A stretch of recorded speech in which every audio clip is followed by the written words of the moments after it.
Hi,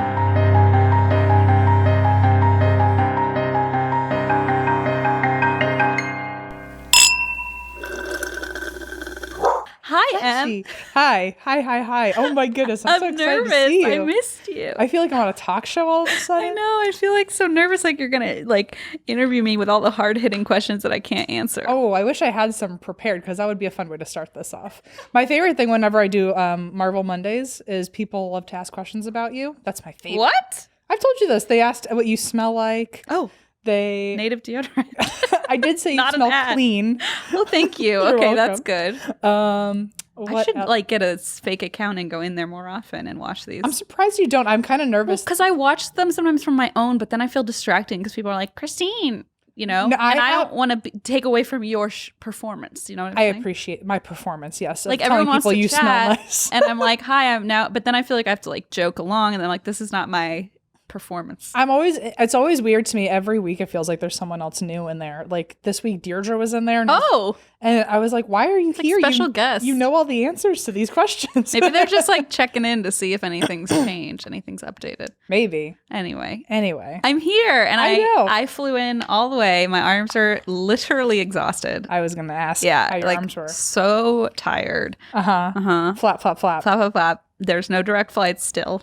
So Christine had to just take off all on her over own. all over America with my Zach blanket. I'm so glad that I got you the best travel It is. accoutrement. I stayed at my brother's apartment, and he like set up the whole bed, and then I was like, "Oh, I don't need that blanket." I just got my own. I have ZB with me. What I like your yellow shoes. I can't stop looking at them. Are they Rothy's? They are Rothy's. Now I feel like I've just mentioned 2 sponsors in one intro, and I swear none of this is an advertisement. I legitimately just love these shoes. Well, how was your flight? It was terrible. Thank you for asking. Why? I'm just not used to flying, and so I felt like I was going to puke the whole time, you know? Oh. Even I get really motion sick when we travel. Really changed things up from tour when you were on a plane like 2 times a day. Every single minute of the day. Yeah. Anyway, I'm excited to see you, and we are going to get cheesecake after this in case anyone's wondering. Without question. I even told Christine, I don't know what's going on with me today, but I feel a little nauseous.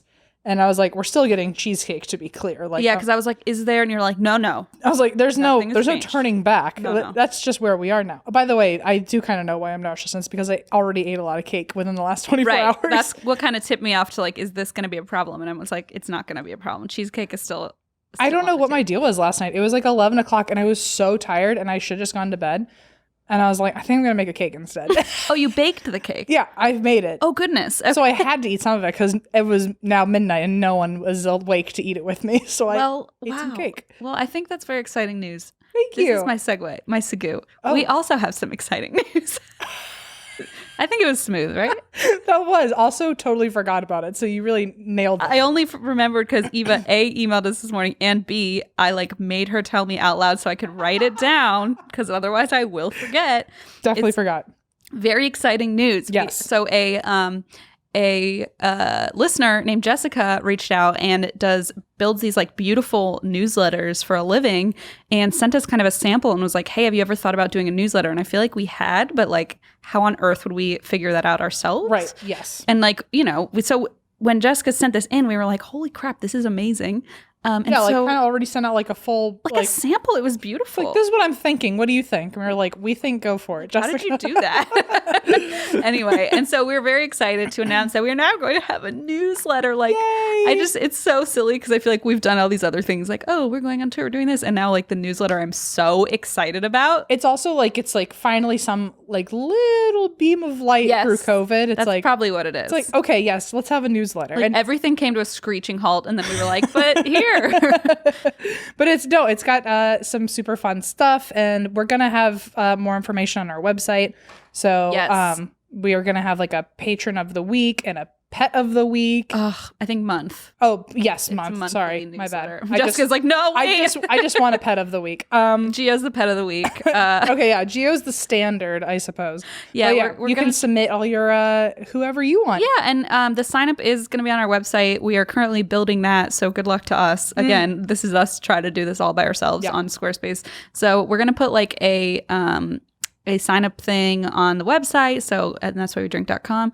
It'll be fun. I have follow newsletters of a couple other podcasts, and like the only ones that I get really excited about because there's always just like goofy, fun stuff in there. You just said so fun, and then I thought about Renee. So fun. So fun. So cute. So fun. Oh my gosh, so fun. Love your hair. Hate anyway, cats. That's going to be our newsletter. That's the tagline right there. So cute. So fun. Come on. We'll talk later. We'll talk about this later. I have not agreed to that. But yeah, and also thank you, Jessica, for also doing this at all. You must be so bored fun, so talented, so bored, so bored during quarantine to offer this to us. But she's we like, appreciate this is my company and my business. But thank you for calling me bored. No, she's very talented. So I'm very excited. I'm very excited. That's all I'm gonna say. I'm gonna sign up for our own newsletter on every one of my emails, like a big dork. I'm gonna sign all my friends up without them knowing. Listen, that's the best idea of all. No. Let's just sign everyone we know up. I know. Also, I just did that recently. Also, I used your email because my stepsister's trying to win a contest for her like ad team at school, and she was like, "I need everyone to like." Did you sign me up for? Oh no, you just voted for something. Oh, okay. She's gonna win, by the way, because of your vote and the other like 20 people's emails I know. So. Oh, great. Anyway, looking forward to that on your behalf. And if her school or anything ever listens, I definitely intentionally voted willingly 1,000%. with consent. I also have 3 stepsisters, so they'll never know which one I'm talking about. Oh, good. Okay. Yep. Mystery not solved. Bingo. Anyway, this is our show where we talk about ghosts and murder and e-newsletters. And e-newsletters, yes. Mm-hmm. And also how I use Christine's email for evil. All right, whether you're working from home like we are, or you're working on your fitness, which we are not, but aspire to. I think of it often. I daydream about it. You want what you're listening to be what you're listening to, not what like your pets are listening to, your children are listening to, your roommates, your spouse. You want your own space. Like your bubble, your sound bubble. Your own environment. Do you know what I mean? Yeah, uh-huh. Everyone needs a great pair of wireless earbuds. But before you drop hundreds of dollars on a pair, please wait and check out wireless earbuds from Raycon. You already know Raycon earbuds start at about half the price of any other premium wireless earbuds on the market, and that they sound just as amazing as other top audio brands that you know. And their newest model, the Everyday E25 earbuds, are their best ones yet, with 6 hours of playtime, seamless Bluetooth pairing, more bass, and more compact design that gives you a nice noise isolating fit. They are extremely comfortable to the point that I've started wearing them all day, whether I'm like cleaning, running errands, doing whatever, and I don't even realize like obviously they're wireless, so they're like really convenient, but they're so comfortable I don't notice that I'm wearing them. Also, then they'll disappear because Blaze will use them. And so now we kind of have like a battle going where like whoever wakes up first gets them. I also have never actually had earbuds at all, like with a wire or not a wire or anything like that. I usually stick with the headphones. Oh, sure. And these are the first ones that I've ever worn and felt comfortable in. Yeah. And they really are seamless when it comes to Bluetooth pairing. That's the best The part. second I put them in my ears from opening them the first time, it like knew my phone. It's like, here's your podcast. And I was like, holy crap, that's amazing. Yeah. Unlike some of your other wireless options, Raycon earbuds are both stylish and discreet with no dangling wires, no stems to distract anyone like during a video call. Mm-hmm. And the company was co-founded by Ray J, celebrities like Snoop Dogg, who, by the way, is one of my personal heroes. The dog. The ringing endorsement from the dog. Melissa Etheridge, Brandy, Mike Tyson. They're all obsessed with Raycons, and I can see why, because now Blaze and I are too. Now's the time to get the latest and greatest from Raycon. Get 15% off your order at buyraycon.com/ATWWD. That's buyraycon.com/ATWWD for 15% off Raycon wireless earbuds. Buyraycon.com/ATWWD. Christine, you sure smell good for a sweaty person. It's actually pretty incredible. Sometimes I actually in the elevator on the way up here, thank God. Did you do a little sniff? I did. And I was like, I smell like mint and cucumber. Guys, we have talked about it before, and we love native deodorant to a point where even on Instagram Lives, people ask me, what does Christine smell like in real life? It's problematic. And I've said, smells like native deodorant. It's true. And native deodorant doesn't just block odor better, which it blocks odor very well. It's made better, so it has ingredients that we've all heard of, like coconut oil, shea butter, tapioca starch, and it's vegan and never tested on animals, which is something that can be hard to find. And switching to an aluminum-free deodorant doesn't mean that you have to sacrifice on odor protection. We can both attest to that. Native will keep you smelling and feeling fresh all day long, and it comes with over 10 different scents, which we've talked about before. They're all so tasty, but smelly, Yeah. but good smelly. Like really appealing scent-wise. You get it. The You get it. aromatic. Aromatic. Uh-huh. And you know what? They have this new one called apple and honeysuckle, which is, I guess... That sounds so exciting. Listen, that's the one I'm most excited to try. I mean, it's almost like every time there's a new seasonal one, I'm like, well, let's put in a batch order because there are a lot of new scents. Another one of their rotating seasonal smells that I'm excited about is sweet peach and nectar. They've also got cactus flower and poppy, and they've got coastal oak and amber. So come on, none of those smell bad in my brain. No, so I imagine they're going to smell great on my armpits. On your armpits. And the best part is they have the basics too. So like we don't have to worry because I'm going to. You can still have your coconut, right? Your cucumber mint, your lavender. Native is risk-free to try. Every product comes with free shipping within the U.S. plus free 30-day returns and exchanges if it just doesn't work for you. See why so many people, including us, love Native, and check out the over 14,000 five-star reviews. If you would like to smell like our armpits, do what we did and make the switch to Native today by going to nativedeo.com/drink or use promo code DRINK at checkout to get 20% off your first order. That's nativedeo.com/drink or use promo code DRINK at checkout for 20% off your first order. So let's see. My story. By the way, I'm very happy you're here. I'm so happy I'm here. Last time I surprised you, and so you weren't like mentally prepared. This time we could both like get excited to do this together. We got to text each other about it. Yeah. That was fun. I got to complain finally about the flight and everything. I don't know how you did that without complaining the first time. Oh, I find other ways. I find other people. Complain to Eva. I got it. Okay. Yes. Much like you and your emails, I have plenty in my contact. Do you just write my email address and just like an email I don't use anymore? I write your stepsister's email address. I just write to her. Okay. So my story is, excuse me, super short. I tried my best to find more information, but I actually have been using Marvel Monday for Evil also. Oh. And I've been asking people in there for like kind of immediate responses on like, is there a story I haven't covered? I love when people are so helpful in that. It ended up being a good thing and like also a not so good thing because the whole point is to like, you know, hang out with people and answer questions. And it ended up working out for me because it was like a slew of like suggestions. Yeah. So I was like, okay, but also everyone's just watching me screenshot Marvel Monday a million times. But anyway, so this was someone this was from someone that recommended it through Marvel Monday. So this is the story of it has like 3 different names. Oh.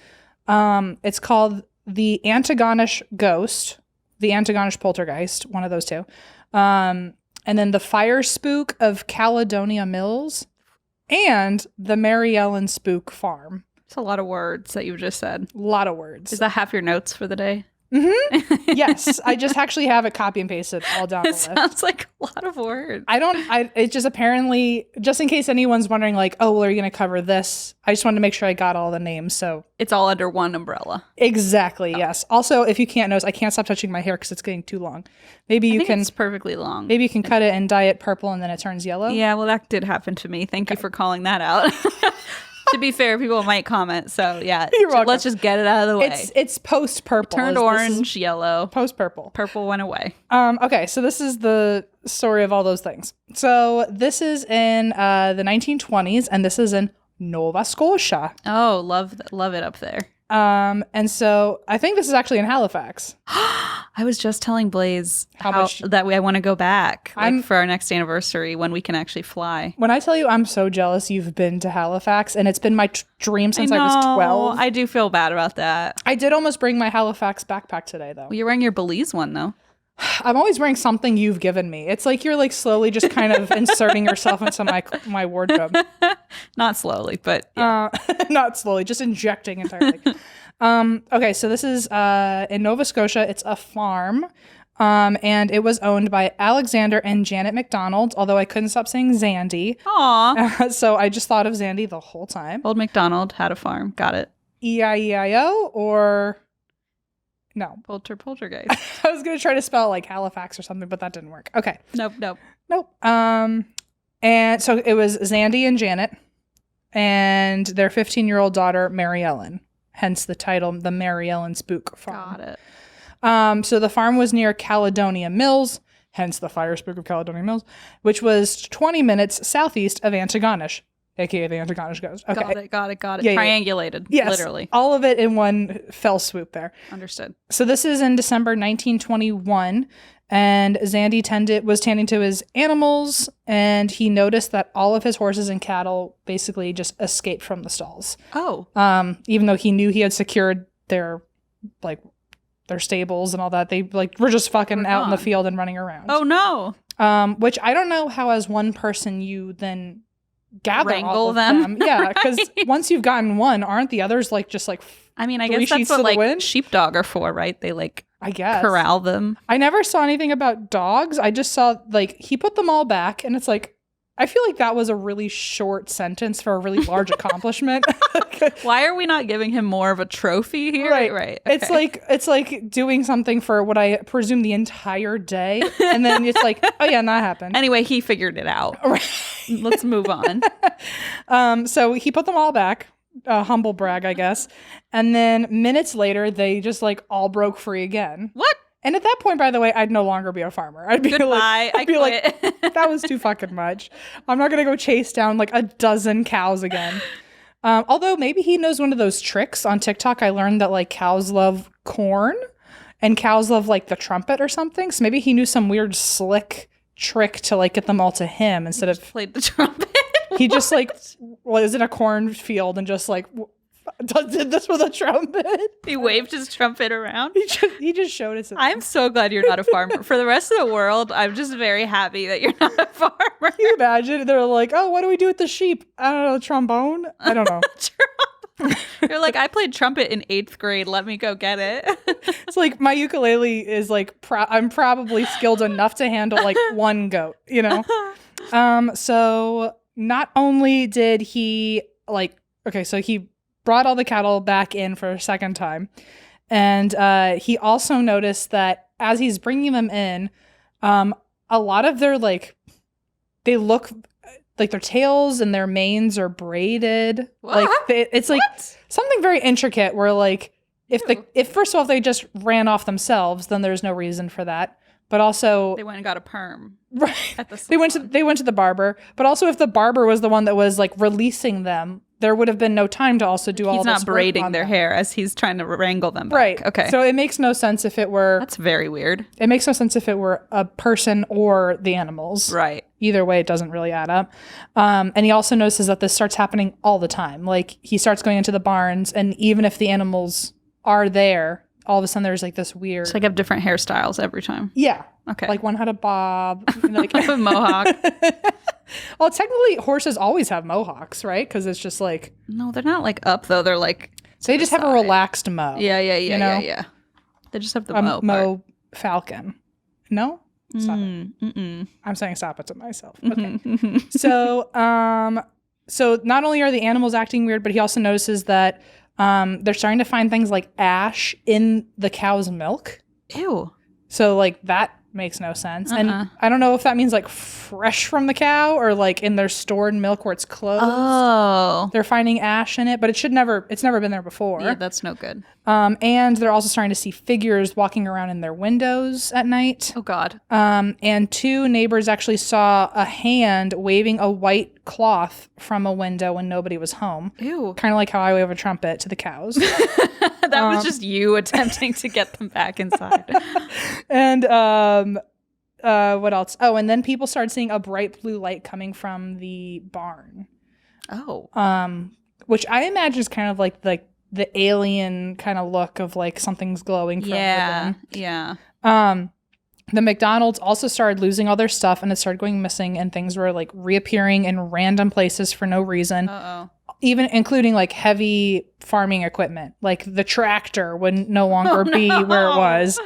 And so all this weird stuff's happening. And then June 6th, so now we're in 1922, that is known as the Night of 38 Fires. Uh-oh. Because now things are just spontaneously combusting. Oh, shit. And they're just igniting all over the place in their house, not on the farm, but in their house. So the McDonald's are apparently wallpaper and rugs and things that are not near flammable material are just bursting into flame. Oh my God. And then they put one out, and then on the other side of the house all of a sudden another fire would break out. And including wet towels, things that should not catch fire. That's troubling. And so apparently there were at least 38 that night. And they had even run over to the neighbors and had the neighbors helping them try to put the fires out all over the house. And basically, it just went on all night. If one ignited and they put it out, it would ignite somewhere else. No. And so even the neighbor said that it looked like the house was like short circuiting and blue fire would just appear on random things for no reason. Like there'd be a flash of light in the room and then all of a sudden something would be on fire. Uh-oh. And what was extra weird beyond it like being on wet papers and wet towels and like it shouldn't even be starting at all, but the fires weren't hot at all. What? It was just the flame. It wasn't, they weren't hot fires. Like it was one of those like candles from Costco where they just like kind of flicker, but there's no actual. Yeah, it was just actually just waving a little bit and waiting for you to like kind of like use a remote unplug control it. And turn it off. Oh, yeah. Okay. And so that was odd. But also like in the grand scheme of things, if you're going to have 38 fires in your house, at least it's not going to burn anything down. At least they better be cold, right? Yes, you nailed it. And so a week later, the family at this point was still freaked out, so they left and they moved in with the neighbor. And this poor neighbor's like, no. Wait, please don't bring my your towels. Weird cold fire and not my towels. The neighborhood actually started like a neighborhood watch specifically for these fires. So sad. So people were taking shifts and monitoring the house for like just random fire at any turn, at any time, on anything, except flammable items. And so eventually the press heard about this, and so it started spreading. And only a couple days later, this guy named Harold Whitten, he was a reporter, and he came to interview them, and he ended up coming a second time later to investigate on his own and stay in the house for 3 nights. Okay. And so when he went to go stay for 3 nights, he also brought Zandy with him. And also a local cop who is named Detective Peachy Carroll. Oh, that's fun. I like it. Why not? At least you're known as Peachy. Like, you could be known for anything. At least you're, like, jolly, I suppose. That sounds like a positive. I mean, it's not necessarily, like, menacing, like, or assertive like you might want as it's definitely not, like intimidating, right, or, like, you know, makes you, like, feel like you're kind of in charge. It's like Peachy's arresting you. It's like... Although it could be that thing where it's like it's sarcastic because you're the exact opposite of Peachy. Aha, here comes Peachy, and he never smiles, and he is... Here comes Peachy. He's gonna really fuck you up. You're in trouble. Yeah. So let's see. So I'm like, he never smiles, and you're like, he's gonna fuck you up. I just imagine. I'm like, he's a bad guy. He's never a bad. Smiles. I'm just thinking like he's just like, yeah. I imagine Peachy would be like in a cop comedy of like, Peachy's the one that everyone like. He's like the grumble, the curmudgeon. Yes, I'm glad we landed in the Venn diagram of the two extremes that we both have. From not smiling to you're gonna get fucked up. Right in the middle, it's curmudgeon, and that's Peachy. Okay, got it. I follow now. Thank you. And so the first night that all 3 of them were in the house, it was fine. But on the second night, apparently Harold and Peachy heard strange noises upstairs, and they didn't know what it was, but they couldn't fall asleep because the noises were so loud. And then eventually, Harold felt something slap his arm really hard. To a point where he felt it like under the blankets. His arm was under a bunch of blankets, and he felt the slap that well. So that freaked him out, and he told Peachy about it, and Peachy was like, yeah, I felt something on my arm too. And then they both, for the next like 20 minutes, felt something staring at them, and they felt very uncomfortable. So Peachy was at least not Peachy then. No. And so it freaked them out, and then they told Zandy about it later, and he had slept through the whole thing. He's like, so get used to it. Yeah, honestly, I mean, he lives there, so he's probably just used to whatever's going on. This is my day to day. And so Harold the next day was too freaked out, and so he ended up leaving a night early because he was going to be there for 3 nights, and he ended up leaving. And his reports on the house kind of gained a lot of interest. I'm going to take my hat off and fix my hair. It's like... Well, how do you do it? There it is. It's the Sean Hunter I can do now. Remember when I used to have like spiky hair? Not spiky, but I definitely couldn't do this. Yes, I do recall. Now it's like a nice luscious wave. A cloud, if you will. The other day, Em literally DM'd me. Well, I DM'd them about something, and I responded, "Oh, it was about your hair." Yeah, and then you wrote like, "Man, I just learned how like voluminous and full my hair is," and It's I was so like, textured. "Congratulations, must be nice." I never because my hair was long, and when it was long, I hated it, so it was always up. And then the second I cut it, You were I was like, keep it short. I was gonna keep it short. I never got to experience the Venn diagram middle, if you will. Yeah. Of like, wow, I'm pretty How fortunate. perfect your hair is. Yeah. And you literally wrote #blessed, and I was like, yeah, there it is. Oh, I have realized I think my hair is probably my favorite feature about myself. Okay. Yeah, I'm feeling confident about it. Quarantine confidence. Let's go. Finally. It only took a pandemic for me to find some self-interest. So let's see. Oh yeah, so they got slapped on the arm. Harold left the next day and he ended up reporting on the house, and that's when it got kind of international notice. And so because this was the 1920s, this was near the end of the spiritualist movement. And of course, Sir Arthur Conan Doyle was interested. So he even came out. I didn't see anything about Harry Price or Houdini. Actually, I think Harry Price did work on this. I feel like I remember hearing about this for the first time when I was doing notes for him. So I think Harry Price was had the scoop, if you will. But I don't know about that. So I know Sir Arthur Conan Doyle was interested. And another person who came out who was super interested was this parapsychologist in New York. And his name was Dr. Walter Franklin Pierce. Okay. And people kind of knew him as kind of an ass, but he was very well esteemed in the parapsychology world. So pretty much what his opinion went. He was allowed to be an ass. He was allowed to be arrogant, yes. And so he came to investigate, and he spent like a few weeks there. And he invited Harold to come back since he had an experience there. He also invited Leo, the neighbor. And he not the McDonald's, by the way, like their neighbor, and maybe they didn't trust them. Maybe they were like, we want outside sources to be in on this. Actually, that makes sense. Let's put them to the side. So their neighbor came, Harold, the reporter, came back, and then a local random person named Dan. Sorry. Dan was like, what about me? And they were like, I guess we have room in the car. Yeah, they didn't explain his relationship at all. I imagine he just like popped on the scene and was like, if you need a third, they're like, we don't. I feel like Dan's that kind of guy where you're like, okay, just don't tell Dan. And then Dan walks in like, what are we talking about? He's absolutely that person that you like leave out of the group chat.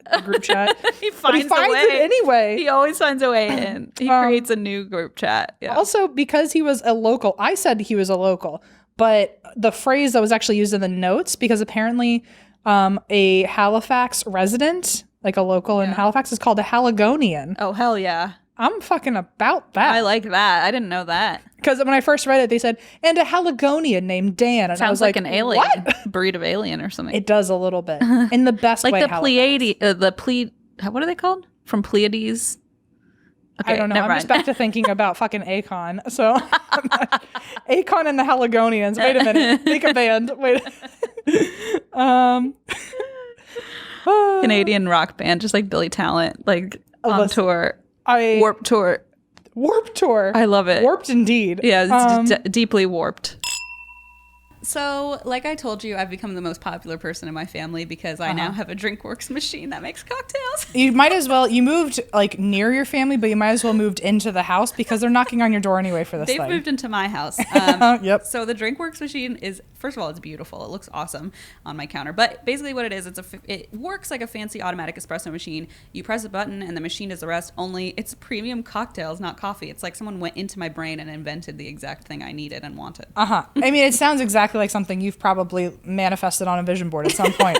Coffee, right. But make it alcohol. It's also super convenient. So you choose your drink, you insert the pod, and in literally under 60 seconds, you'll have a perfectly chilled cocktail or mixed drink on demand, all from the comfort of home. There's no messy cleanup. You don't need to like go out and buy ingredients. It's amazing. So literally in less time than this ad, you would have yourself a cocktail. It's amazing. And there's flavors for everyone's taste. There's tropical cocktails to classic mixed drinks. There's even sangria and rosé spritzers. With more than 25 drinks, it is the perfect way to try an old favorite or maybe find a new one.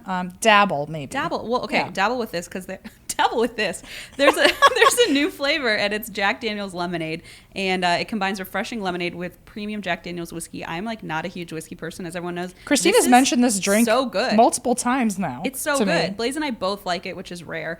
And so my favorite, typically, they have this margarita that is just like, I feel like I'm actually out drinking a margarita. Like I couldn't make something like that. So the margarita is my favorite. Jack Daniel's lemonade, also excellent. And for our listeners, they've already taken $100 off the price, and now they'll even throw in free shipping. It's the best deal that they're offering, and it's for a limited time, so do not wait. Go to drinkworks.com. That's DRINKWORKS.com. No need to use a code because, like we said, the best deal is already included. That's drinkworks.com. And remember, please enjoy responsibly. Hello. Wow, my echo's really working in this cave. It's kind of doing the reverse. It's like a weird cave, like a magical cave. It's like a funhouse cave. A magical cave full of food that we got from HelloFresh. HelloFresh is our favorite thing. HelloFresh offers so many recipes to choose from each week that Em and I get, and we get different ones, so it's always very fun to compare. As you all probably know, I get the vegetarian option. You get, like, I don't even know what. Whatever has the most meat possible. Yeah, exactly. They do have a family option. I've definitely taken that order alone. It's very, very good. And you can save time and stress effortlessly because HelloFresh cuts out stressful meal planning and grocery store trips so you can enjoy cooking dinner and having it on the table in just about 30 minutes or even 20 minutes with some of the quick recipe options. Really incredible. And you can save up to 28% by using HelloFresh versus going to the grocery store. It makes a whole lot of sense to me, especially during today's troubling times. Uh-huh. Also, HelloFresh is pretty sustainable, so their pre-portioned ingredients mean there's less prep for you and less food waste, which obviously is really important to us. The packaging HelloFresh uses is almost entirely made from recyclable and or already recycled content, so you don't have to feel bad about ordering online. And their carbon footprint is 25% lower than store-bought grocery-made meals. I recently had their pan sheet, like roasted chicken. They have a Peruvian, I think it's called Lomo Saltito steak. Whoa. Take me to heaven. Oh, wait, I'm already there. It's on a cloud called HelloFresh. It's in a cave, remember? It's in a cloud cave, and that's where I eat my steak. The best. It's just divine. That's why HelloFresh is America's #1 meal kit. Go to HelloFresh.com/80drink and use code 80drink to get a total of $80 off, including free shipping on your first box. Additional restrictions apply. Please visit HelloFresh.com for more details. Go to HelloFresh.com/80drink and use code 80drink to get a total of $80 off, including free shipping on your first box. Additional restrictions apply. Please visit HelloFresh.com for more details. Let's see. So later... so fucking Dan joins. Yeah. And then one of the things and several things happened before this. Like they had investigated, I think, like the scorch marks to see like what was actually burning, and they interviewed everyone in town. But the main thing that happened was Harold ended up, or Dr. Prince, the guy that was in charge of this, he had Dan and Harold try automatic writing. Oh, which I think is interesting to the story, but also I'm kind of uncertain of it because I've heard you talk about it and it doesn't sound like something you can just do. It sounds like you have to practice it, right? I mean, I feel like you can, anyone, it's like one of those things that, as far as I know, anyone can do it, but you're right, like you need to be like in the right headspace like you're not and like just an expert meditate on day one. Yeah, I feel like it's something where you have to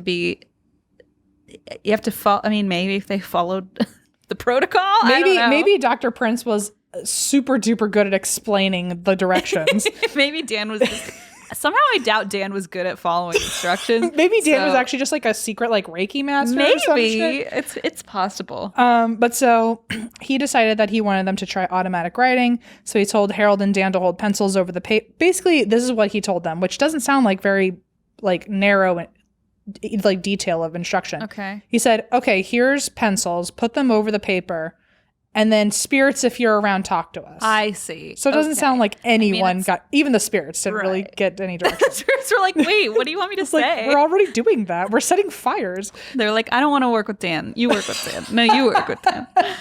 Oh. So anyway, it sounded like nothing really happened from that. What a shock. And later, I think like 6 days later, Harold actually had to leave because he had to go report on a different story. And so he said like, oh, I'm heading out. But before I do, I have this really weird urge. Like, can you help me try to do that automatic writing thing again? Okay. And so Dr. Prince set him up with the, pencil and paper. And basically for the next 2 hours, Harold just wrote and wrote and wrote and wrote. So he really went from like grasshopper to like full blown expert. So he wrote for 2 hours, and to this day we don't know what a lot of the messages said. Okay. Because Harold was like, "Oh, some of those were really private," and it's like, what does that mean? What? And so, and that just makes everyone want to know more. Yeah, I was like, okay, way to like definitely keep our intrigue. Yeah, like string me along. But so he promised that the spirits wouldn't, or he promised the spirits he wouldn't say what happened. But he did give, like at a sleepover. Yeah, like, really. Don't let them know I have a crush on Dan. Oh my God. That was just Dan like whispering from behind the curtain, like making him think it was a spirit. Maybe that's why he was afraid to say something, because Dan was next to him and he was like, they said some shit about Dan. They are not having it with Dan. I'm not going to. That must be what it is. So that being said, Harold does claim that the spirits let him know that the fires were caused by paranormal events, that they were responsible and nobody else in town. He also got a message from his sister, apparently, who passed away. And according to the messages, his sister said, quote, "People must realize that those who have passed beyond are ever present. God is merciful. God is good. He is just. Spirits do visit the earth after death." Okay, here's the thing. I understand that, like, I respect automatic writing, and I think it can be a really powerful tool. But also, it's probably the easiest thing to fake, because you're literally... you're closing your eyes and just doing You're this. like, oh, I'm getting a message from a spirit, and you could write, like, Dan sucks, and be like, I didn't say it. Yeah, exactly. Oh, the spirit world, God is here, and, I mean, you could just write that shit out. Yeah, obviously. exactly. And my... God damn it, my hair. You're really going to have to cut my hair or something. I don't know if that's a good idea. I've seen what you can do with your brother's hair, so anywhere is up, I was technically. going to say, you probably don't want me involved. But so, yeah, that's my thought, too, of, like, day one, he didn't know how to do it, and then, like, 6 days later, he was like, oh, let me give another whack at it, and now he's just writing. It's like, just, I figured it out. It seems unlikely that it just seems a little much, yeah. And so... basically it seems like none of the messages were negative in any way, which is good. If you're gonna fake the writing, so at least you're saying nice things. Yeah. But he did say that most of the messages were good, and apparently when he did make contact with the spirits causing mischief, they did say that they wouldn't bother the McDonald's anymore. Okay, so fine. That's good. So Dr. Prince published this report in the Journal of the American Society of Psychological Research.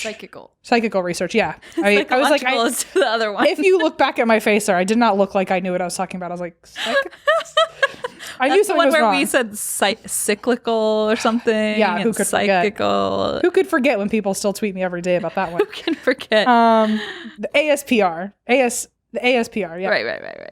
Right. So he published his findings in that journal. It was the 1922 version for people trying to find it. If you want to.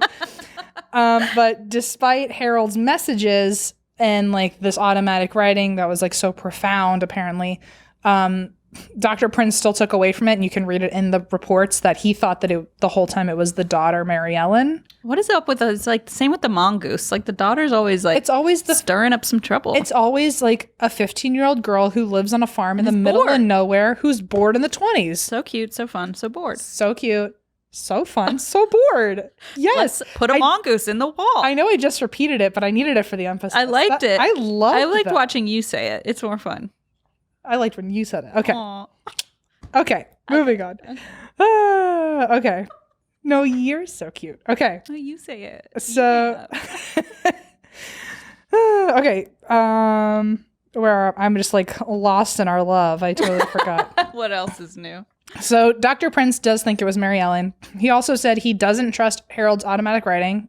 And glad I'm not the only one. But let's say it was real, that Harold's automatic writing was real, because Dr. Prince was so renowned in that field. Even if it was real, because Dr. Prince said it wasn't real, it completely discredited Harold for the rest of his life. That sucks. So he can really just like yay or nay something. And it's the word of the which word. Also went with Mary Ellen, because as soon as he said, I think it's Mary Ellen, everyone assumed it was Mary Ellen. Blames the poor teenage girl. Yeah. Yeah. And so he said that even though the automatic writing was his idea, he still doesn't trust that it ever happened. Like, there are some reports where he has like legitimately said he's denied flat out that story ever even happened. Oh, wow. Even though apparently maybe that automatic writing did work, and it was just like so personal shit about himself that he was like, we can't release this to the public. It's like nobody can know. He's It like, never happened. Your mother from beyond has come back and told me all sorts of weird About shit me and about Dan. you. About you and Dan. So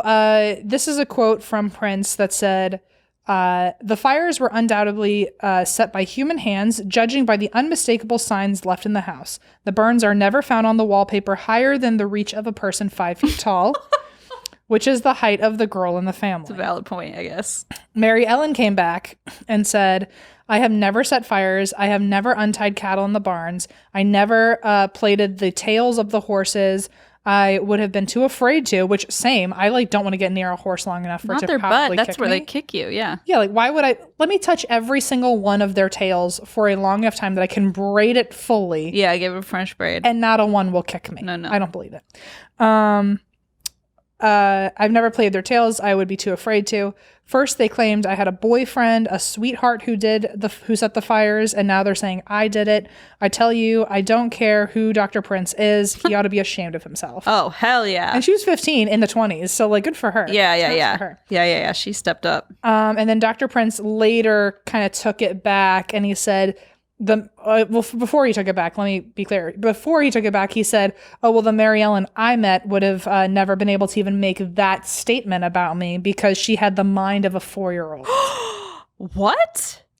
Who is this fella? He's a classic, I guarantee, a cisgender straight white man. Oh my who God. Felt a little douse of rejection or a dismissal and was like, well, you're stupid. So anyway, that's what happened. What a jerk. And so he ended up, I guess, getting called out enough. I think even other people thought that sentence was like way out of line.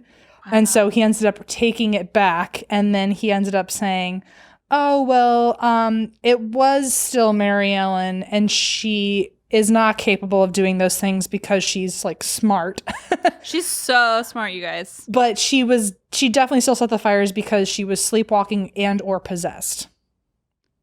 Wait, okay. So he really just And he's like a well-esteemed expert in this. And he is like, okay, well, it was her boyfriend who, like, by the way, has never been mentioned ever in this storyline. Like, can't braid someone's hair to save his life, by the way. And then he was like, oh, no, it's Mary Ellen. Oh, also, she has the mind of a 4-year-old. Never mind, she was possessed. Or maybe she was sleepwalking, which also is, like, so the opposite of being possessed. Like, it's... I think it was his way of cushioning the blow of being like, okay, fine, I'm going to stick with my quote that it was you so I don't look stupid, but I'll take the responsibility off your shoulders because if you were sleepwalking or possessed, you didn't mean to. Yeah, but you I just still did it think by was accident. Okay, sure. So some actually believe that, like, another common theory is that the neighbors were just setting the fires. There's all committing random acts of arson for no reason. But also remember that allegedly the fires weren't these weren't even like normal fires. Also, I feel like if you set 38 fires in someone's house, like the house is gonzo. Also, if my neighbor knows how to set a wet towel on fire, that's a bar trick. I'm like, do it again. I'm like, come over. I want to. Don't tell me you didn't do it. Put it on TikTok. Put it on TikTok. Yeah, unless it was wet with like gasoline, right? But anyway, where was I? I don't know. I don't know anymore. So one of the original legends one of the legends now to kind of set up the story is that apparently there was a guy who came to the farmhouse forever ago and he needed somewhere to stay for the night. And when the McDonald's told him no, he like cursed their daughter and ran off into the night. And they think, okay, well, the legend now, based on what Dr. Prince has said, is, oh, she was cursed this whole time, and that's why she started sleepwalking and being possessed and setting these fires. And braiding her horse's hair. And just, like, also, like, practicing her braids. Yeah. I mean, I guess. When you don't have a sister or another friend out there with long hair, you got to try on the horse. You got to give it a little bob. Especially when there's nothing else to do. Yeah. I'd be braiding. I know every inch of that horse's hair. So cute, so fun, so bored. So Harold said, just another way to kind of not discredit Dr. Prince, but just to give you another perspective on his strategy of investigation. Harold said that Dr. Prince acted really weird during the investigation. He was already known to be super arrogant. He clearly was arrogant with Mary Ellen, saying that she was stupid. Basically, he just started acting really weird. Apparently, the whole first night that they were there, he didn't even investigate at all. He just made himself like comfortable in someone else's house and was demanding all this privacy and like didn't want anyone near him. It's like he kind of just like moved in. What? And then nobody else was allowed to stay at the farm, including the McDonald family, which now makes sense. You made a good point of like, oh, maybe they would have been messing around or like muddled up the investigation in some way. Although at the time, apparently a lot of people thought that if you brought in the family to the haunted location, it would trigger activity. Right. So I think for people who think that way, it was weird that such an important and like well-known investigator wouldn't do that. I see. Okay, interesting. And so he also denied Harold did any automatic writing later on, even though Harold was like, that was one of the most like spectacular things that ever happened to me. So like it definitely happened. How dare you? And Dr. Prince, so first of all, he never talked about the cattle or the braiding of the tails. He never even covered that. He would always kind of dance around that when asked. And when Harold and Peachy were like, what about when we felt that hand and heard noises? Dr. Prince said that they were hallucinating because they were so cold that night. Even though they never said they were too cold. They were hallucinating because they were cold. So like they were hypothermic? Like that doesn't make sense. No.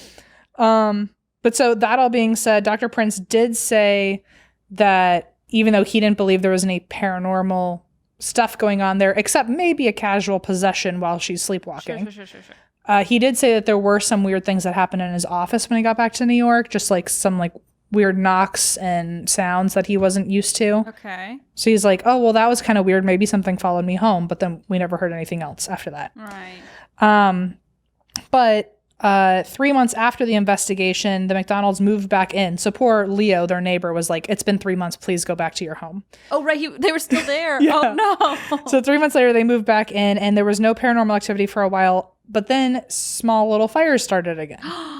And so because so many people believed Dr. Prince's reports of it being Mary Ellen, the like local authorities took action and just arrested Mary Ellen. Oh. Like her parents didn't charge her or anything. They just said like, you're committing arson in your own home. Oh my God. And they brought her to the Nova Scotia Home for the Insane. Oh my God. And the newspapers dubbed her the fire spook. That's awful. So she like was just hanging out, braiding her horse's tails. And then all of a sudden she's put away in an institution because someone decided to say that she was an arson and everyone believed, or an arsonist, and people believed her. That's awful. So she was released a little bit later, but it was noted that whenever she did, for the rest of the time that she lived in that house, she would go into weird trances at night, apparently. Uh-oh. And apparently little fires would start around her. Oh, okay. Wow. That's creepy. And like in areas where fires don't start. Mm-hmm. So she would just be walking and all of a sudden there'd be a fire just kind of like popping up behind her. Oh my God. Although I don't know if that's local legend or that's straight from the McDonald's mouth, but that was mentioned. And now, so she later moved to Ontario. There was no more activity on the farm after she left. But then the family later moved and the farm fell into disrepair. And some stories say that the farm itself mysteriously caught on fire one day and the whole thing just kind of burned down. It was bound to happen. Listen. Full circle, a little closure. But the local legend now is that the whole land is cursed. And if you ever take anything from that property, then you are bringing the fire spook into your home and things will start catching on fire. Oh, no. Which apparently there was one woman who did take a cup and her house later caught on fire. I don't know how soon after, but it did catch on fire and burn down. And local investigators have said that the curse is very real. One group said, quote, "This curse has been tested by regular everyday people who have put things such as shingles or bricks in their sheds in their backyard, like just picking up a random thing and putting it kind of near their house, and it catches on fire." What? So the buildings will always catch. This is so weird. So the McDonalds were described by people as, quote, "straightforward, substantial, and God-fearing." I think this was actually Peachy who said, I firmly believe that neither the fires nor the strange occurrences about the farm were caused of human hands. Oh my God. And Harold, the reporter, said, quote, I will believe to the hour of my death that the fires in Alexander McDonald's house and the mysterious unfastening of his cattle were caused by spirits. So Wow. everyone except Dr. Prince thinks that it was spirits. Dr. Prince thinks it was Mary Ellen. I think Dr. Prince knows what it is, but I think it was Dr. Prince at this point. Maybe. Maybe it was just fucking Dan. I think somebody caught on to something and he wanted to put that all behind him. This sounds like a conspiracy. Anyway, the way he's like, that never happened.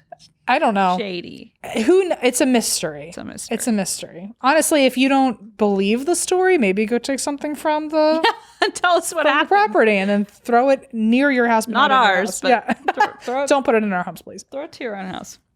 Well, thank you, Em. Yeah. That was a nice spooky story. A little eerie. A little eerie in theory.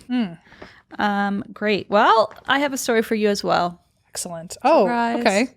We can just both do that then. No. I really a mane. A mane. I need her to braid my hair. I knew I was in trouble. I started doing the Justin Bieber thing, and I was like, "Oh my God, we got to get out of this. that." This is too far. I was like, "Where are the scissors?" Okay. I have a story for you. This is the story of the Whitaker Family Murders. I love it. Okay, never mind. I was gonna say I love a good family murder. Not what I meant. Yep, not take what I meant. That out of context. No, I love stories. I assume this is similar to other family murder cases you've told, like the Bloody Benders or what was the one I said a while ago where everyone was found in the barn? I like the Hinterkaifeck. The Hinterkaifeck murders. Yeah. I don't know why, but the genre crime is very specific. I like those the most because usually I guess I think, if there's a disappearance or a murder, it's got to be someone they're related to. And the title alone takes that rumor out for me. I know. Like, now I don't know. Now it's like a bigger mystery. Yes, I agree with that. I found this on So I found this Cracked article on cracked.com. I love Cracked. Me too. I fucking love Cracked. No, Cracked. Cracked. To be clear, I feel like this is a very easy episode to just pick and pull. Wow. I love family murders and Cracked. That is not our stance on the issue. Okay. Moving on, but not really. So, I also had a little corrections corner that I forgot to mention up front. Sort of. So, you know that website, Mysterious Universe? Yeah. So, I guess you had used that for your erotic alien fanfic? Yes. Okay, so I went on Reddit, and I don't even subscribe to our Reddit page because I get scared because people sometimes say not nice things. Sure.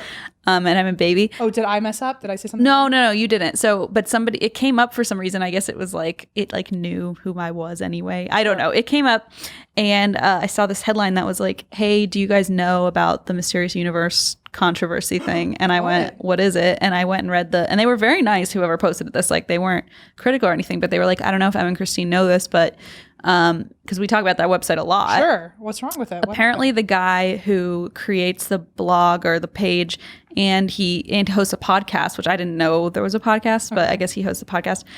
Let's just say he has some troubling viewpoints, and he's made it very clear in some of his tweets and his podcast that he's kind of just a terrible racist asshole. So I was like, well, good to know. We did not know that. I'm glad we found out. Apologies all around. Yeah. Wow. And I didn't even know there was a podcast, but apparently that's kind of where this all stems from, because that's where he kind of spouts his own opinions. He lets himself really color himself. Where he says, I love family murders and crap. But got it. But like in reality, some of this stuff, and apparently it used to be kind of more conspiracy theories and fun stuff, and now it's like conspiracy theories that are troubling and not, just not in line with anything that we really believe. It's not a cute look. It's not cute. It's not fun. It's not bored. It's not boring. I tell you that. And then I went on his Twitter and I was like, yeah, we're going to talk about this over cheesecake. I'll show you over cheesecake. Also, can I do a corrections corner too? Of course. It's not really, I don't think, entirely necessary because I've already made my case pretty clear at least amongst the Marvel Monday community. But so a lot of people have been tweeting me saying that an English speaker, by the way, who does not know Spanish, when I was talking about the island of the dolls, I kept saying Don instead of Don Julian. I was saying for Don Julian for short, I was saying Don instead of Julian because apparently Don is their way of saying like Mr. Right, or Sir. like the guy, yeah. So I will say, one, English is my first language. Second, and a lot of people were nice about it. They were like, we know you don't know, but like just so you Heads know. up. I would like to credit my my research on Bagel Bites, who kept saying Don, and so I assumed So that was direct your future correspondence. So I accordingly. realized that I should look elsewhere research wise than Zakipedia.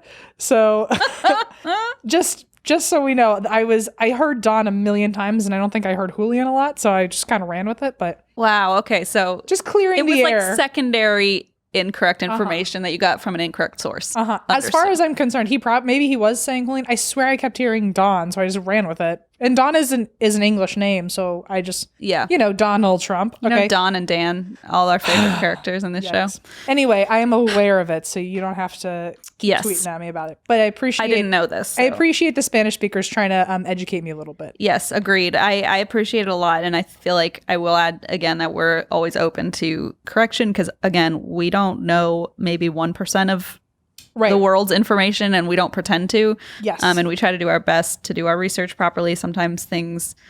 Did I already do the correction about pronouncing Toomey wrong? Oh, I don't think so. Oh my God, that was the other thing. Somebody got upset that I pronounced one of the victims wrong, the Jeffrey Dahmer victims. Oh, really? And I felt really dumb because I was like, I looked up so many pronunciations and that one, I knew somebody with that same name spelled the same. So I just assumed I knew how to say it. Right. And I guess I didn't hear it in any documentary. So I do pronounced appreciate it that wrong. the people who, for those of you listening, when you do correct us, you usually do it pretty politely. So it like, Yeah, sometimes. oh, the ones I've seen, at least the Don Julian, everyone was like, we know you don't speak English. And this Reddit thread was like really like, they were like, I'm sure Emma and Christine don't know this, but like just a heads up to everybody else, maybe they'll see this. And thankfully somehow the universe put it in my Gmail. I don't even know how it ended up there. But so thank you for the update. We now know, yes. Mysterious Universe, let's not talk about that anymore. Let's just stay in our own universe. Wait a minute. Hey, Speaking of universe, my world was just our blown universe to is probably its pieces. own version of troubling. I loved that. Stay in your own universe. Wait a minute. Instead of stay in your lane. Oh, Okay. Let's get that on a shirt. Okay. I'm so sorry. I did not mean for that to become like just a huge like no back and forth needed to be said. correction section. Oh, there we go. Listen, Wait a minute. Eva, write that down, please. Christine, you're really on it today. Somebody get me like a correction like sections? like a Sudoku. I feel like I could like accomplish the world. Those are numbers. I feel like I go, what is something I could accomplish that normally I couldn't? And I guess it's Sudoku is where my brain immediately goes. So let's why doesn't everyone take that? Okay, And just make your own Christine. assumptions. I'm going to go back to my own universe. I am so sorry. Let us talk about this family murder that Emma's so excited about. Right. So I will say I got a lot of my information from a super great episode of the Generation Y podcast, who was at CrimeCon the year we were. Yes. Good times, good times. There was a great write-up in People, Newsweek, and on Medium. So those are just the main sources. So this takes place in Sugar Land, Texas Oh, I already love it. in 2003. Sugarland. I bet Sugar Bush is from there. Oh, magical place. So there's this family. Their names are the Whitakers, and they're a pretty standard, like well-off, white, upper-middle-class family comprised of parents Kent and Trisha and their two sons, 24-year-old Thomas Bart, who goes by Bart, and 19-year-old Kevin. Okay.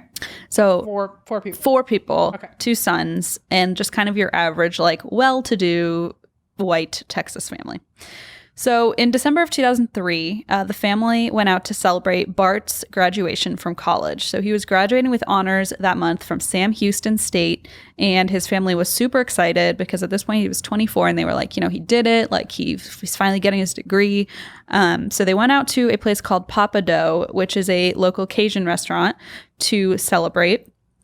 And they had a great time. There's even a photo of like him holding up a plate where they write in like chocolate icing, like congratulations. I wish and I'd did like for me for every just meal. use my finger on it. And I'm like, I don't know if that's allowed or not, but I do that when they give me that.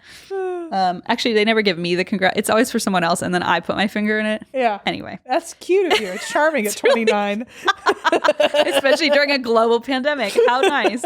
It just reminds me of the Carvel cake where you just dropped it in my fucking You will lap. literally never... I was mid-eating it. Escape a reason to bring that up. Are you still eating? I had a fork with it. You had the nerve to pressure me to drink. Yes, I'm sure I had to pressure the host of, and that's why we drink to drink. At my husband's birthday party.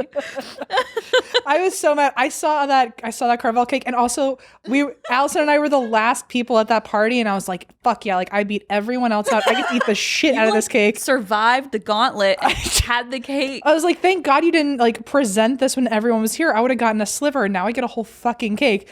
Bite and it's just in my lap, and I was like, and then I kept going, you can still eat it, and you were like, I cannot. It's dirty. We're in your house. I'm covered in dog fur now, so no, I can't eat this. And then I was like, see, I'll eat it, and you were like, that's not proving anything. I know everyone is thinking like we've heard this story a million times on the show, but I have to think about it every day. So yeah, Em has to think about it because it was so traumatizing. Until I get another Carvel cake out of you, I'm gotta think. I'll buy you it. a cheesecake in a few hours. Okay, we're good now.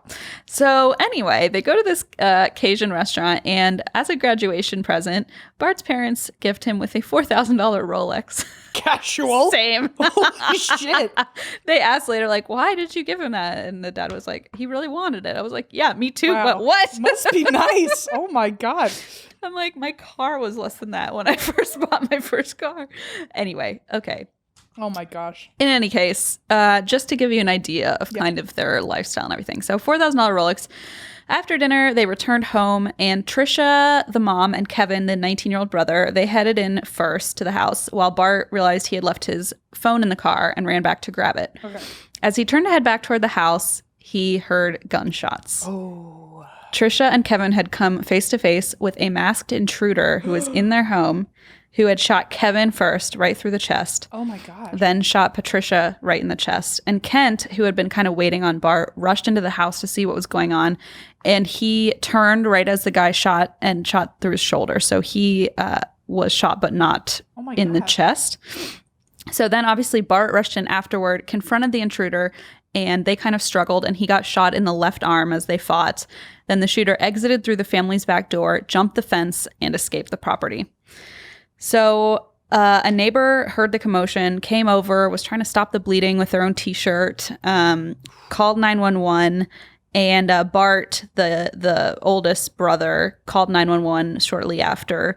And unfortunately, 19-year-old Kevin died like almost instantly within minutes. Right in the chest? Right in the chest. Wow. Within minutes of being shot. He and Trish, his mom, were airlifted to nearby Memorial Hermann Hospital.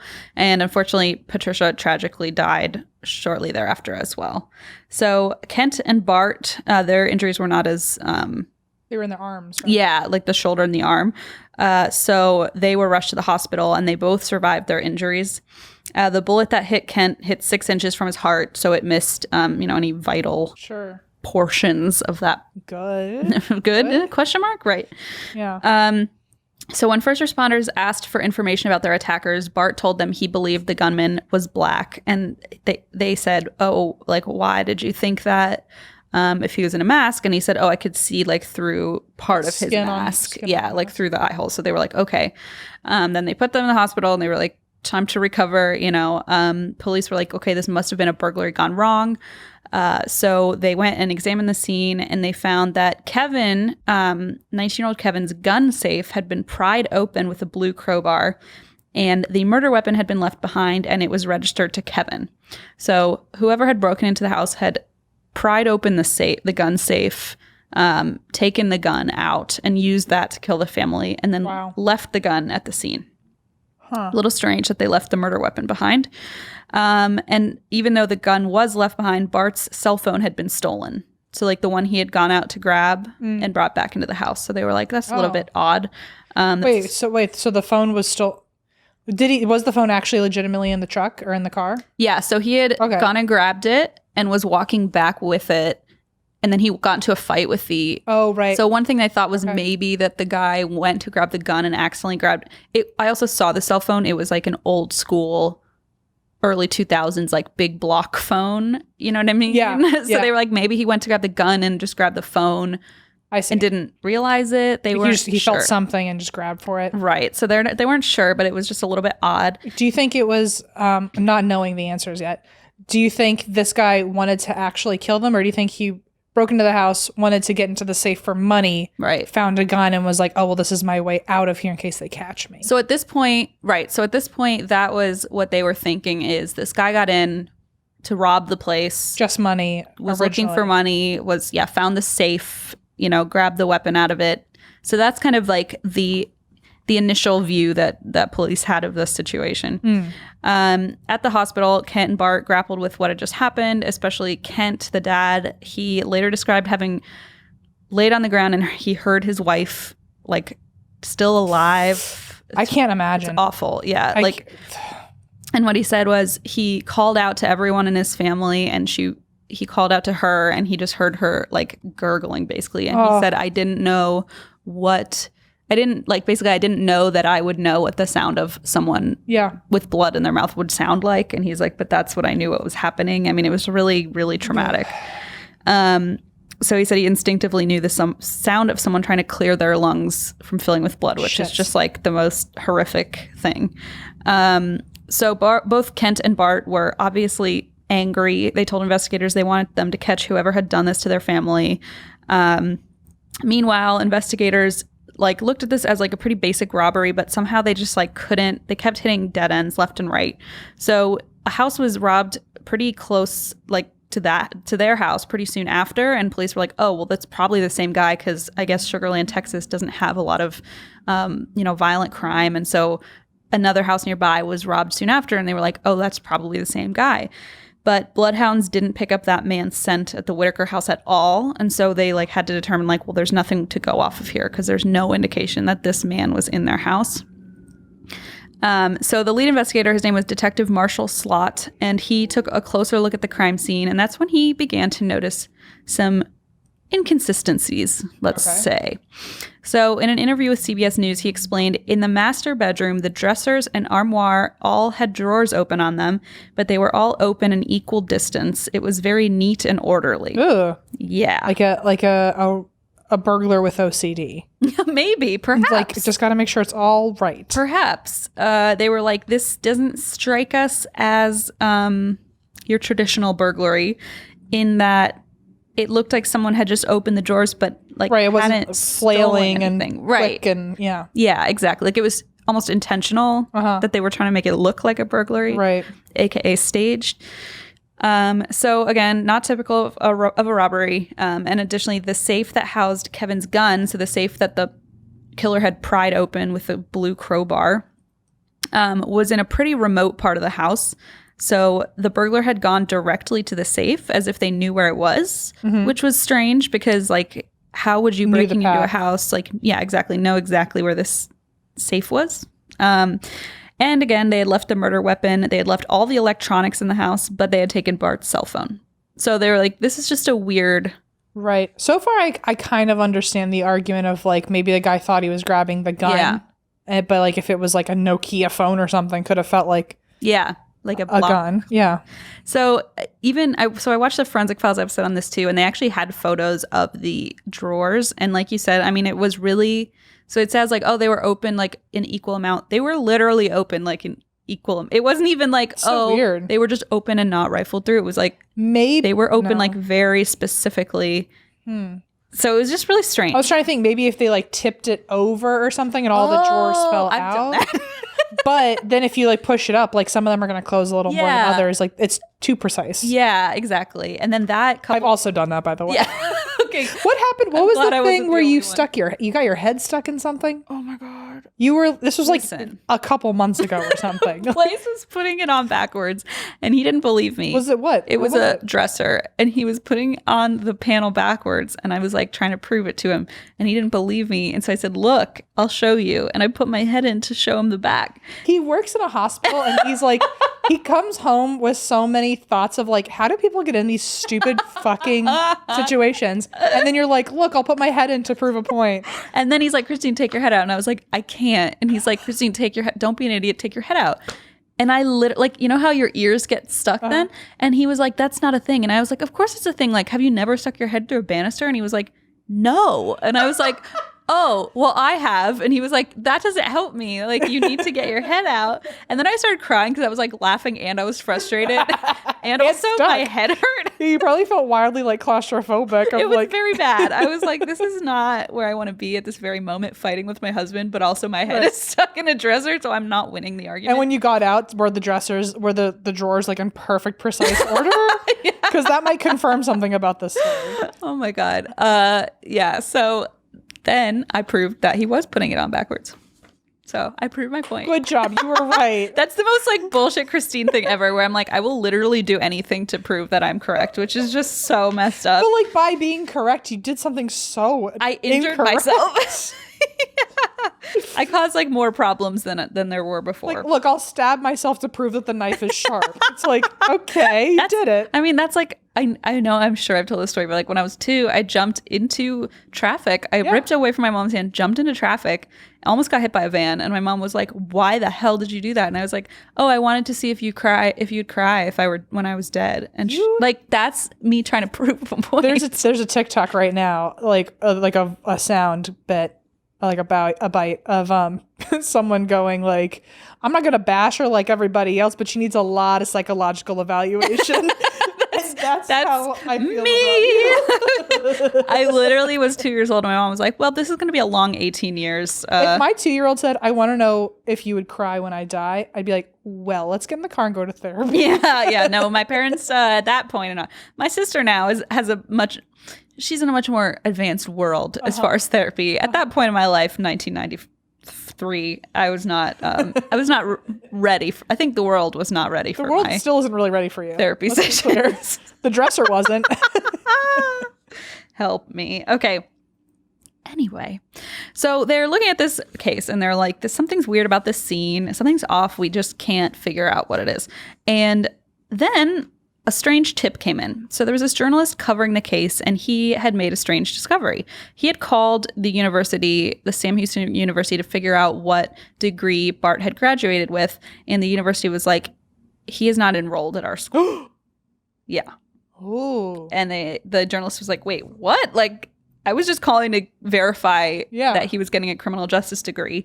Also think about like that journalist who is like, I found a fucking hook nobody else knows. Yes, yet. like that's the ultimate scoop. Our story is going to be the one. Exactly. And I'm pretty sure he was in the Forensic Files episode. Was he really? Deserved it. I was like, yeah, of course. This shit out. So he made that discovery and he's like, I hate police. Turns out he like isn't at university. Not only did he not graduate, he was still listed as a freshman on academic probation. So since his freshman year had not advanced and at all. He's 24 now. He's 24. He'd basically been living in a townhouse that his parents were paying for, like partying it up, not working, pretending he was in school. So just bad look. Big red flag, right? Yeah. Not cute. Not cute. Not cute. Of course, his dad was like angry, hurt, confused, and like honestly pissed because he's like, listen, like now they're looking at you. Like, why on earth would you have lied to us about this? And when investigators asked why he had lied, Bart told them he needed a break from school, but he didn't want to disappoint his family, and he felt a lot of pressure. We've seen this before. Yeah, I can understand that. In some cases. Still fishy. In this scenario, it's pretty damn fishy. Right now, it's not good. This is not a good look, yeah. So when Bart was released from the hospital, he moved back in with his father. The two of them lived together and underwent what Kent called a 7-month discipleship. Where, according to ABC News, they spent almost every day together reading the Bible, discussing their faith, like kind of coming to terms with what happened to their mom, wife, and son/brother. And it was like this father-son bonding experience that Kent said brought them extremely close. And they were just trying to like recover together, basically. And then in the summer of 2004, police caught a huge break in the case when a man who claimed to be a former roommate of Bart's contacted police and said, so a few years ago, just a heads up, Bart asked me to help kill his family. Oh. And who said this? A friend of his. Okay. Bart's former roommate called the police and said, hey, I feel like you guys need to know this information that a couple years ago. Here's some hot goss. Yeah. I know that journalist already found some scoop, but I have a scoop of my own. Wow. Yeah, so he said a couple years ago, like, this is not the first time, the notion of his family being killed has been brought up. He's like, a few years earlier, Bart had asked him to help kill his family. The wildest part is his parents knew about that. But his parents kind of looked at it. He was like, I was drunk. We were joking. It was a misunderstanding. And so his parents were like, okay. And they all moved on. So double red flags. I'm not going to bash her like they're everybody else, but she needs a lot of psychological evaluation. So, like, just not good. What's worse is only 3 days later, Bart disappeared. And he disappeared from his, like, Bible study with his dad. He just, like, vanished. And his dad was like, uh-oh. Yeah. So on the lam. He's on the lam. His dad, like, had kind of suspicions growing that Bart may have been somehow involved in the murder of the family, but he didn't fear for his own safety because he's like, we're building a bridge to each other. Got shot in the shoulder, I dude. know. And he was like, but we're building a bridge to forgiveness. But then the second Bart was gone, Kent said things began to crash down around him because he knew if his son were innocent, there's no reason he would have just, like, fled. Right. Just because there's, like, a little suspicion thrown his way. So police didn't know at the time, and Kent didn't know at the time, but Bart had fled to Mexico. Okay. Meanwhile, his dad's left behind, like, grappling with the fact that his son probably had his entire family killed and, like, had him almost killed. Right. So he's up there dealing with that. And meanwhile, Bart is in Mexico. So in the Generation Y episode I listened to, Aaron and Justin described Bart's time in Mexico, and, like, they did a really good job of telling this whole story, which I didn't really see in a lot of other places. But apparently he had taken, like, anywhere from $7,000 to $10,000 from his dad in cash and had bought an ID off a guy who was a busboy at the Whitaker's Country Club, and his name was Rudy Rios. So he bought this ID off Rudy Rios. And according to 48 Hours, he settled in a town called Cerralvo, where he found a girlfriend and found work at her family's furniture shop. And his story when he got to town was basically that his mother was a sex worker. He was essentially an orphan, like, he had been abandoned, and that he had sustained this bullet wound while fighting in Afghanistan. So he was like this, like, local hero who had come in from America and needed to be, like, taken in by a family. So he had a girlfriend and her family took care of him. He worked at their shop. I always think about the new girlfriend or the new partner of, like, someone who just comes in mysteriously, and, like, imagine how shattering it is for them when they're like, holy shit, that's, like, where you came from. Why wouldn't you just trust somebody? Like, it's especially, like, if I found out now Allison is, like, a serial killer, I'd be like, wow, you'd look at me and go, who did you bring into my life? I would kind of be the central point of that issue, I think. Also, I'd be like, wow, I dodged a bullet. She probably wanted to kill me so many times. Somehow we're all still okay. Yeah. As far as I know, Allison's in the clear. Okay. Just FYI. Who knows? Fingers crossed. Fingers crossed. So apparently, like, while he was down there living with his girlfriend's family, she and her mother got into an argument. She was really upset. And she later said, like, she didn't know anything was wrong with him until this argument happened between her and her mother. And he just looked at her and matter-of-factly said, oh, well, we can just kill your parents. Oh. And she went, sorry, what? And he was like, well, I know you're upset and you two got into an argument. Like, we'll take care of it. I like how very quickly his true colors are showing. Escalate real fast. Right. And she was like, I don't think that's, it's like, no, I'm thanks. Just a little angry. Thanks, darling. But yeah, I don't think that now I know not to make you mad. Yeah, exactly. Yeah. So that was his solution. So it was more than a year after Bart had fled to Mexico before police made another huge break. And at this point, they had no idea where he was. Apparently, Bart's neighbor, whose name, by the way, is Steve Champagne. Ooh. And I was like, I'm sure I didn't hear that right. And no, it's literally Steve Champagne. And it's spelled Steve Champagne. Wow. And I love that it's Steve. Yeah. And then it's Champagne. Stefan. Or, yeah. So Steve Champagne, the neighbor, came forward to police and confessed to being involved in the Whitaker family murder, explaining that although he was the getaway driver, Bart had been the mastermind behind all of it. So he told investigators that Bart had lured his family to dinner to celebrate his fake graduation from college. And as they celebrated, Champagne said he was in the car in the parking lot while Bart's roommate, a guy named Chris Brashear, hid in Bart's SUV outside the house. Then Brashear entered the house, disabled the alarm with the code Bart had given him, waited for the family to come home, shot them all. And he knew where the safe was because Bart had told him, hey, my brother's gun safe is here. I guess it didn't even cross my mind that like, oh yeah, if he didn't, I should have known so much earlier in this story if I had just used my brain like 5% more of like, if he never graduated, then yeah, why did he would have known this graduation Yeah, dinner. He lied to his family. He said, oh, I finally graduated. Let's all go out to dinner. Yeah. I didn't put that early part of the story. It's because it's hard to. Because why would that even be? I guess maybe I excused as like, oh, he just felt guilty and played along. Yeah, because I'm sure that happens too. Yeah. Oh, but also there's a photo which is so chilling. An hour before his family was murdered, there was a photo taken of him and his brother, and in it he's literally flipping off whoever's taking the photo and like smiling with his brother, but he's giving the finger, and like you don't even notice it until you like look closely, and you're like, oh no, he's intentionally giving the finger to whoever's taking this photo and like smiling, and he knows that in about an hour they're gonna all be of dead. these people are going to be killed. Wow, I can't even, and not that I want to, but if I tried to put myself in that place and like sit with everyone and know what was going to happen, I mean, like it's unfathomable. It is, because that anyone's brain could go there. It's just wow, bananas. So basically, he shot the family, Chris did, and then he later said that before he fired the first shot at Kevin, he thought he saw him smile briefly because he was kind of just like surprised or like thought it was a prank or like taken aback, which just like that chilled me. I don't know. I just thought that was so disturbing. So after shooting the first 3 members of the Whitaker family, he and Bart wrestled or fought, and he shot him in the arm, which was planned as like, to take the guilt off of Bart. And then when asked what motivated his involvement, Steve explained that Bart had told them his family was worth a lot of money and that he promised them millions of dollars if they helped pull this off. But the kicker is they had not gotten 1 cent. Like they literally shot his whole family. And then he was like, anyway, thanks. And I was like, well, duh, they're not going to cover for your ass now. Oh my gosh. If you like didn't even pay them. Right.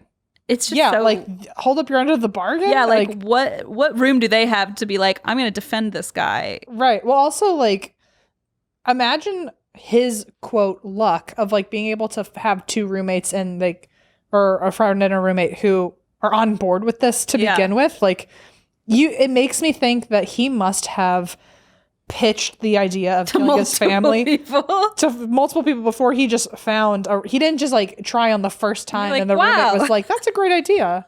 You know, like there's probably a lot of people out there who are like who have been propositioned for him. Yeah, that's a good point that I had not thought of. Like who else like had heard about him jokingly talking about this, you know? Yeah. So according to 2020, Bart had told Steve Champagne, the getaway driver, after the shooting that he wanted to finish off the job and really kill his dad the next time that they did this. Wow. So he just wasn't even like, oh, thank God my dad actually survived. He was like, no, I wish he had died too. He was like sitting through his discipleship. Yes. Like, God his damn Bible study. Exactly. Wow. Ooh, that's extra twisted. Right? So if they had any doubt as to Steve's story, they didn't after he led them directly to the lake where they had thrown a duffel bag full of evidence after the murder, including the blue crowbar, a water bottle, and Bart's cell phone. So they basically like dredged this lake. I don't know if that's the right word. They searched the bottom of the lake. Sure. And even though it was underwater for 2 years, they were able to take this duffel bag and get DNA off of the mouth of the water bottle that belonged to Chris Brashear, who was the shooter. So now they're like, well, shit, we really tied this all to them. Wow. So at this point, they finally have enough evidence to pin this on Bart. But the problem was they still didn't know where the hell he was because he was in Mexico. But then a good guy named Rudy Rios showed up. Yeah. And he couldn't resist the $10,000 reward. Why would you at this point? Why would you?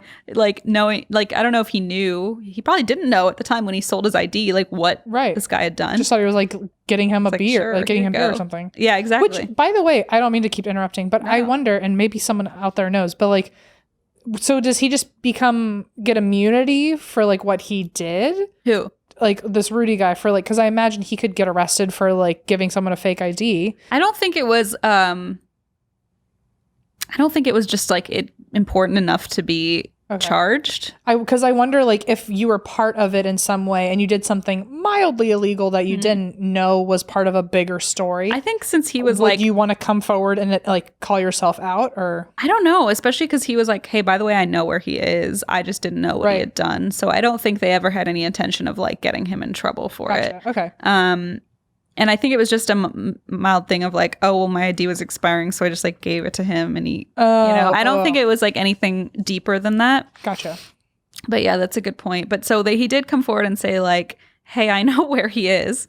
And although he managed to hide out in Mexico for 14 months, Bart was finally arrested shortly thereafter. And now that they had him in custody, police asked why the hell he had done what he'd done to his own family. And he matter-of-factly told police he was 100% guilty and that he did it because he hated his parents and his brother. Okay, sure. The prosecution, when this went to trial, the prosecution claimed that Bart wanted access to his family's wealth, which was estimated at more than $1 million. And Bart does deny this, but also I'm like, I don't care what he denies. I don't trust him. Yeah. Right? Like, he's not a trustworthy person. During the trial, it was also revealed that Bart had tried multiple times to off his own family. So, like, there were that attempt that we had talked about earlier, but it came out that there was at least one prior plot. In 2000, Bart had a couple of his acquaintances from Baylor University break into his own home to kill his family, but when the alarm went off, they fled. So, like, he had attempted this before. Wow. Like, full on attempted it. The gunman, Chris Brashear, who, by the way, is white, and Bart had, like, lied intentionally about being like, oh, I saw that he was black. That could really turn into a rabbit hole of issues. Throw off the case, right? So that was just, like, worth pointing out of, like, he was just from the beginning, like, planning this out and trying to throw the investigation, obviously. Right. So Chris Brashear, his name is really hard to say. I do not know why. Brashear? Chris Brashear. Okay, so Chris Brashear pleaded guilty to murder. He was the shooter and was sentenced to life in prison. And Steve Champagne, the getaway driver, took a plea deal with a 15-year prison sentence in exchange for his testimony because he's the one who kind of came forward. Like I said, Bart testified he was 100% guilty, but in somewhat of a plot twist. So this is why this cracked article about plot. Oh, I don't think I even told you. The cracked article was about plot twists. Okay. True crime stories with major plot twists. I see. Full circle here. Got it. We just said we liked cracked, and that was it. Yeah. So plot twist: Bart's dad took the witness stand to plead for his son's life, and despite his pleas, the jury sentenced Bart to death for the murder of his family. And so Kent was wholeheartedly against this outcome. He was like, I think this is an unjust sentence for my son because neither Bart's late brother or mother would have wanted him to die for this. Which I'm like, who knows? How do we know that? But okay, right. I guess you wouldn't want your own son to die, but also you wouldn't want your son to kill you. So I don't know. It's just a weird scenario. Yeah, things are a little bit off balance. But in any case, he explained the most important thing for him was to find out the why of the situation, like why Bart felt motivated to like destroy his family and cause such pain. No worries. And caused such pain. And his conclusion was that Bart had always felt empty inside, hadn't been able to accept his parents' love or understand emotion. He felt defective and broken. And so he spent years learning to forgive his son, basically. And he says, like, through his faith, he was able to heal because he was able to forgive. So, I mean, I'm happy for him that just, like, he was able to move on. Right. Despite, like, I don't know, this is all... like a lot. If there's a silver lining or a good part to this, then it should be like the dad finds some peace. Yes, like he got remarried, and like he said he was only able to find happiness by forgiving his son, which I'm like, okay, good for you. That's good.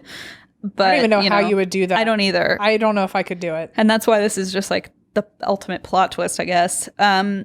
So, meanwhile, according to Detective Slott, who was on the case since the beginning, he said the only way he can reconcile what Bart did is by concluding that he is a sociopath.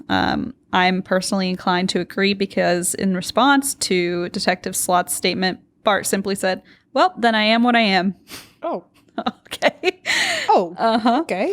In February of 2018, Bart was scheduled to be executed by lethal injection. That day, mere minutes before the execution was scheduled to take place, all of Kent's efforts paid off, and Bart was spared the death penalty by the Texas governor, Greg Abbott. When Bart got the news in the small holding cell that was literally feet away from the death chamber, he told prison officials, "I'm thankful not for me but for my dad. Any punishment that I would have or will receive is just, but my dad did nothing wrong. The system worked for him today, and I will do my best to uphold my role in the system." Which I'm like, okay. Bart's sentence was commuted to life behind bars without the possibility of parole. And to this day, Kent remains wholeheartedly on his son's side. He's now remarried. Like I said, he believes having forgiven his son brought him happiness. In 2008, he wrote a book called Murder by Family, in which he walks through the entire ordeal from the pain at the beginning to how he has managed to forgive his son. And according to ABC News, Kent's book details the letters he and Bart have written over the years, while Bart was in jail and on death row, including one he wrote to Bart that ends with, "My son, I love you. All is forgiven." And that is the story of the Whitaker family murders. Wow. I think my favorite part is at the beginning you said, yeah, these stories are so interesting because it's immediately taken out that it's someone that they know or eating a family my words. member. Eating my words. I was like, oh boy, here we go.